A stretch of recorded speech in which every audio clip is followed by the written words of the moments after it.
tem uma parada que é... Deus. E que é uma questão filosófica da tomada de decisão na minha visão, que é o seguinte. O que é a vida? A partir do momento que teve o Big Bang... A partir do momento... É um meme. Que teve o Big Bang... as equações meio que foram setadas de como o universo seria. Porque você tem todas as partículas que estão dentro do sistema ali, e você tem a lógica pelo qual o sistema vai reger essas partículas. Então, se você saber aquela matemática do Big Bang, você, em teoria, consegue calcular tudo que vai acontecer no futuro. Nossa, você trouxe uma coisa absolutamente maravilhosa, tá? Uma discussão absolutamente maravilhosa. Eu não sou o cara certo para discutir isso, porque assim, tem pessoas que se dedicam em tempo integral a essa discussão. Mas a gente não consegue chamar o Jordan Peterson. Não, mas o Jordan Peterson não discute isso também. É mais moral, a questão moral, mal e bem e tal. Mas aqui, só para dizer o seguinte, olha só. Essa ideia é uma ideia que pressupõe que o movimento das coisas ao longo do tempo, ele é necessariamente o fruto de um grande algoritmo, certo? Ele obrigatoriamente, portanto, ele pode ser revertido às suas condições originais, perfeito? Existe uma teoria alternativa, que é uma teoria computacional do que diz o seguinte: é só na computação das coisas que as coisas vão se revelar. O que significa o quê? Existe um componente de acaso, vamos falar isso de uma maneira bonitinha, existe uma estocasticidade intrínseca, que quer dizer só o seguinte: shit happens, que não é previsível por mais que você tenha todas as equações do sistema original. Tá? Então, mas por que não é previsível? Por que não seria previsível? Se você tem a lógica e o que a lógica infere. Porque você tem porque existe uma impossibilidade na própria ideia de você ter o algoritmo fundamental. Essa é a ideia. Porque existe uma incompletude intrínseca na maneira de formular tudo o que é. Então, por exemplo, vamos definir qual é o algoritmo fundamental que gera tudo, tá bom? Então, ou seja, a partir desse algoritmo, todas as derivações vão estar contidas num sistema de predições, tá? Da mente de Deus. O problema desse algoritmo que habitaria a mente de Deus é que ele assume que existe uma completude na maneira de prever as coisas. Só que, eventualmente, existe uma incompletude intrínseca, que é uma incompletude que está na própria essência da matemática. E você não vai conseguir nunca ter esse algoritmo pela própria definição do que é um algoritmo. Entendi. O que no fundo é simples de entender. Só que a hora que a gente vai converter isso em equações e tudo mais, você vai chegar numa coisa alguns teoremas muito complexos. Não, imagina, para você provar que isso é verdade, imagino que... Pra provar a inconsistência matemática do universo, tá ligado? Exato. Assim, eu conheço gente, depois eu posso até indicar um cara pra vocês falarem. Talvez a pessoa mais inteligente que eu já vi na minha vida é o meu melhor amigo, por sinal, que é o Fábio Tal. Ele é um matemático, hoje em dia é professor titular do IME da USP. E ele é um cara que ele consegue colocar isso de uma maneira muito séria, porque ele conhece toda essa matemática. Então talvez seja uma pessoa legal para vocês conversarem sobre isso, e existem outros, tá? Mas o ponto... desculpa. Não é que eu só acho que se falou algoritmo de Deus, eu acho que é o oposto. Na minha visão, eu não acredito nessa visão o argumento que eu dei é destino. Existe uma lógica, existe a matéria, existe a lógica pelo qual a matéria funciona, portanto, tudo está predeterminado, nada do que a gente faz é realmente uma escolha. Aí está na questão da escolha. É sempre algo que a gente ia escolher isso porque é a lógica da vida. Eu não concordo com isso, eu não acho isso. Só que eu não acho que esse algoritmo tem a ver com Deus, justamente o oposto. Porque se esse algoritmo fosse verdade, a ideia de Deus não faz sentido. Muito bom, muito genial o que você falou, enormemente verdadeiro. Você não precisa de Deus para falar desse assunto, eu só usei a palavra Deus porque fica bonitinho.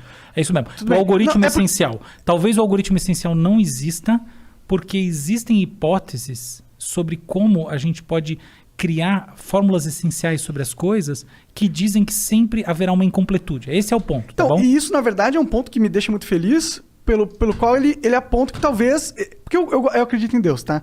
E isso me aponta que que a hipótese de Deus, pelo menos, tem mais força na minha mente.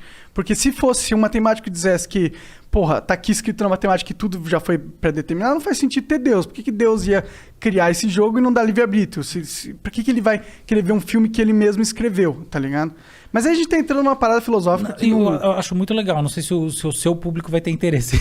Ah, vai. Não. Então por mim podemos discutir essa parada muito legal. A propósito, é melhor você olhar por um outro lado, tá? Que assim, minha sugestão para você, que é a seguinte: a questão do livre-arbítrio, ela não necessariamente ela precisa ser relacionada diretamente à questão da estocasticidade das decorrências ao longo do tempo, tá bom? Isso é. Eventualmente você pode dizer o seguinte: não existe livre-arbítrio porque para eu tomar uma ação e para eu processar alguma coisa na minha consciência e para eu ter um sentimento ou o que quer que seja, existe um processo que é estruturado dentro do sistema nervoso. E quando ele chega nessa etapa em que ele surge a consciência, na verdade ele está sendo lido. Ele não está sendo produzido.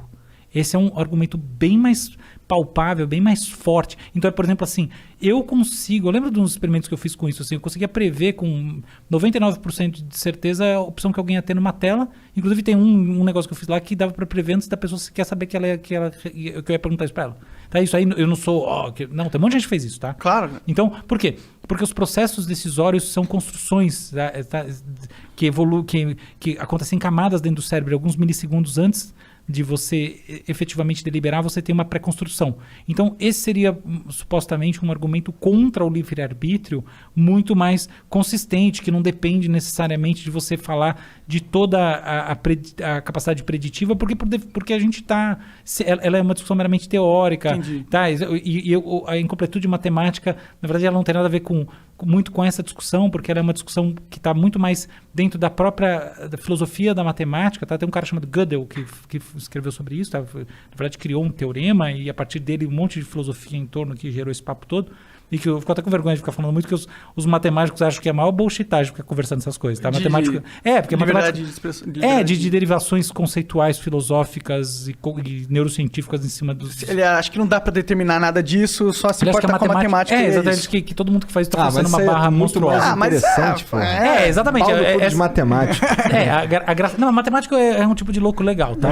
Não, eu gosto pra caramba, mas eu gosto de discutir sobre as loucuras que eles inferem também. Exatamente, só que eu quero ter a liberdade de brincar em cima.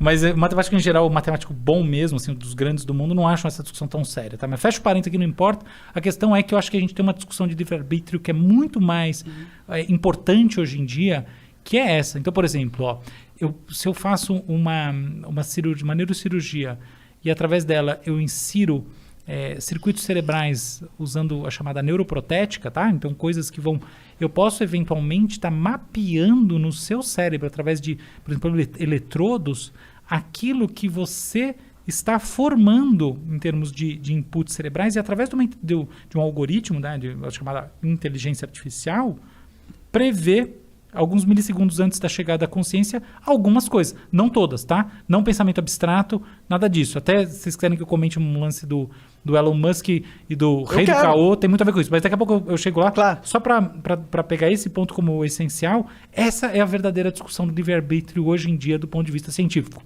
Porque, de fato, os processos decisórios, os processos perceptivos, né, e as representações mentais na consciência, que em última análise são percepções, eles têm, e os processos motores, fundamentalmente, eles não são simplesmente emanações de si mesmo, eles são leituras que você faz de si mesmo. E elas tomam tempo, tá? Então elas têm... E não é o tempo...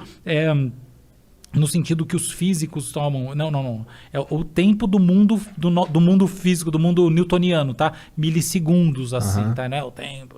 Não, milissegundos. Toma tempo esse troço. E aí você consegue ter toda uma coisa que fala, puta, que belo livre-arbítrio é esse que eu consigo saber o que a pessoa vai fazer antes dela própria, entendeu? Mas então, aí dentro dessa discussão, eu acho que cabe, tipo, existem ações... A gente tem o nosso sistema automático. Sim. Né? Que é um sistema... 90% do cérebro, ele tá fora da consciência.